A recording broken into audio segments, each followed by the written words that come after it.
اس کے بعد جو بچہ داؤد اور بتسبا کے بطن سے پیدا ہوا، خدا نے اس بیٹے کو، اس لڑکے کو انتہائی برکت دی، اور آپ جانتے ہیں کہ وہ کون تھا؟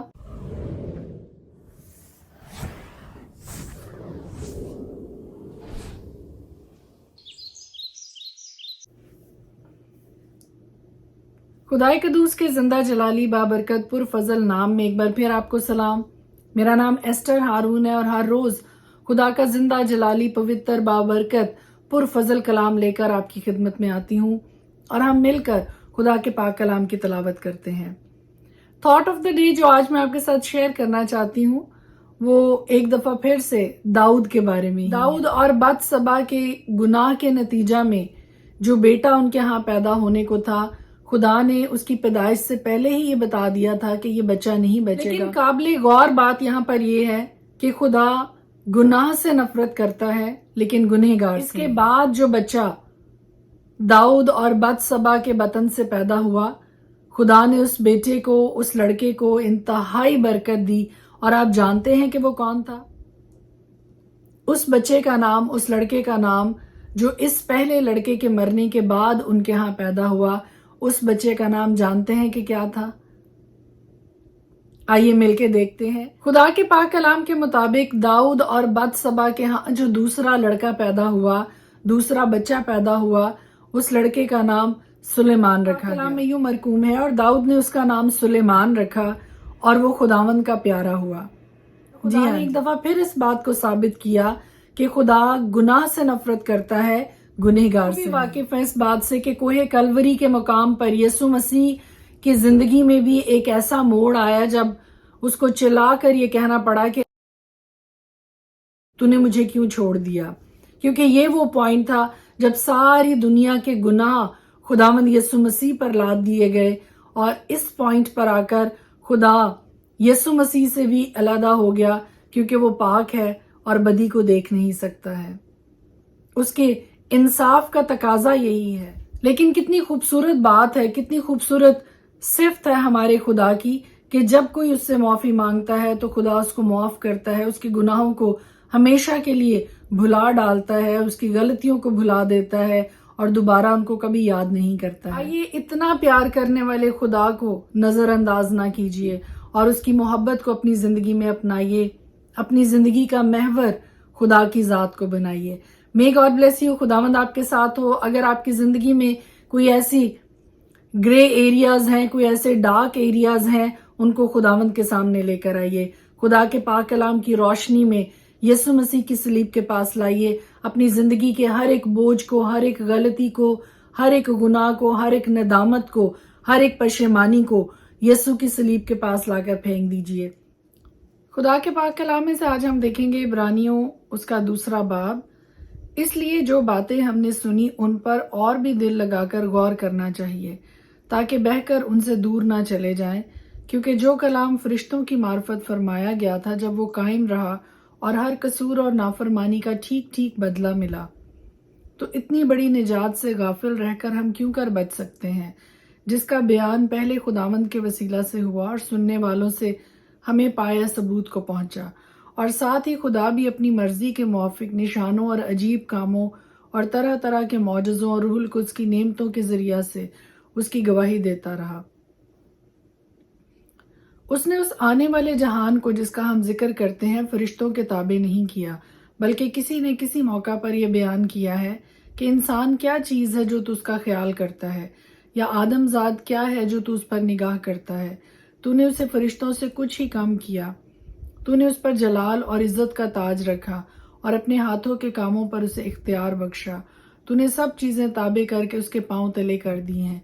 پس جس صورت میں اس نے سب چیزیں اس کے تابع کر دی، تو اس نے کوئی چیز ایسی نہ چھوڑی جو اس کے تابع نہ کی ہو، مگر ہم اب تک سب چیزیں اس کے تابع نہیں دیکھتے، البتہ اس کو دیکھتے ہیں جو فرشتوں سے کچھ ہی کم کیا گیا، یعنی یسوع کو، کہ موت کا دکھ سہنے کے سبب سے جلال اور عزت کا تاج اسے پہنایا گیا ہے، تاکہ خدا کے فضل سے وہ ہر ایک آدمی کے لیے موت کا مزہ چکھے، کیونکہ جس کے لیے سب چیزیں ہیں اور جس کے وسیلہ سے سب چیزیں ہیں، اس کو یہی مناسب تھا کہ جب بہت سے بیٹوں کو جلال میں داخل کرے تو ان کی نجات کے بانی کو